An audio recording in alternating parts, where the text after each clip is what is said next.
मध्य प्रदेश के रीवा में बिलों का भुगतान न करने से आक्रोशित ट्रांसपोर्टरों ने प्रबंधन कर जेपी प्रबंधन के खिलाफ नारेबाजी की है। कलेक्टर में पहुंचकर ज्ञापन सौंपा और फैक्ट्री में अपना भुगतान कराने की मांग की। करीब 2 दर्जन ट्रांसपोर्टरों का 14 करोड़ रुपए का बिल बकाया है, उसका प्रबंधन द्वारा भुगतान नहीं किया गया। बिल भुगतान को लेकर चक्कर काट रहे ट्रांसपोर्टर 3 दिन से आंदोलन पर हैं। उन्होंने कलेक्टर को ज्ञापन सौंपकर भुगतान करवाने की मांग की है। ट्रांसपोर्टर रविंद्र द्विवेदी, राजीव द्विवेदी, राघवेंद्र द्विवेदी ने बताया कि वे कई सालों से फैक्ट्री में ट्रांसपोर्ट का काम कर रहे थे। करीब 14 करोड़ रुपए हमारा भुगतान बकाया है।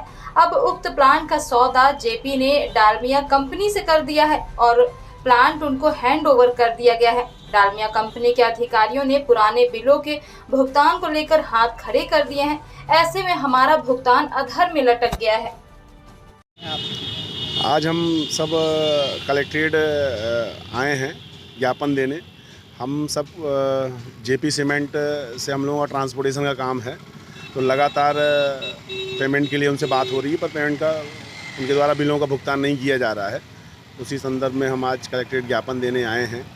हमने यहाँ अवगत कराया है कि मतलब प्रशासन से कि उनसे बात करके हम लोगों का पेमेंट भुगतान करवाएं लंबित बिलों का, और यदि आने वाले 2-3 दिन के अंदर भुगतान नहीं किए जाते हैं तो हम लोग उग्र आंदोलन करेंगे।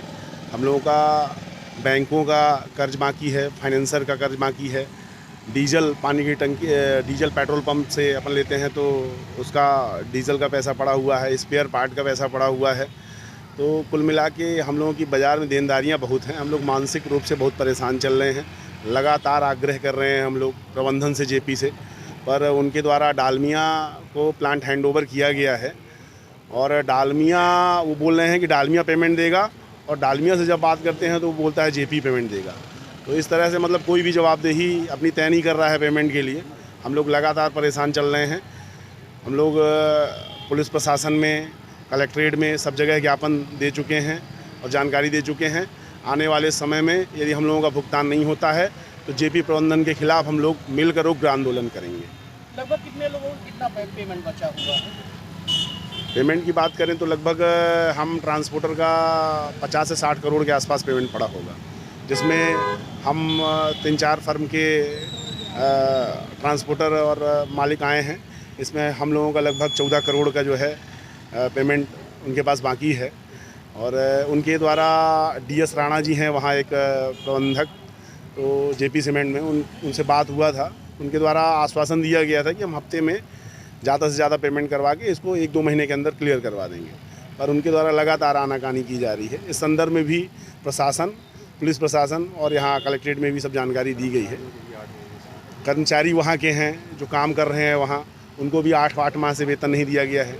वो बेचारे यदि जाते हैं तो उनको बोल देते हैं कि नौकरी से निकाल देंगे, कहीं ट्रांसफ़र कर देंगे। डर के मारे बेचारे बोल नहीं पाते हैं। रूम किराए के रूम पे रहते हैं, हर प्रकार की उनकी व्यवस्थाएं हैं, स्कूल की फ़ीस देना है, तो दुनिया भर के खर्च हैं। तो एक जो नौकरी पेशा आदमी है तो अपनी सारी उसकी जो है व्यवस्थाएं उसके वेतन से ही रहती हैं। तो सब परेशान चल रहे हैं। आने वाले समय में यदि प्रबंधन के द्वारा हम लोगों की मांगें पूरी नहीं की जाती, हमारा पेमेंट नहीं दिया जाता है, तो हम कर्मचारियों को लेके भी सब मिल के एक साथ जो है बड़ा आंदोलन करेंगे, चक्का जाम की स्थिति निर्मित करेंगे वहाँ। नाम बता दीजिए। मैं राघवेंद्र द्विवेदी, संचालक श्रीराम ट्रांसपोर्ट कंपनी।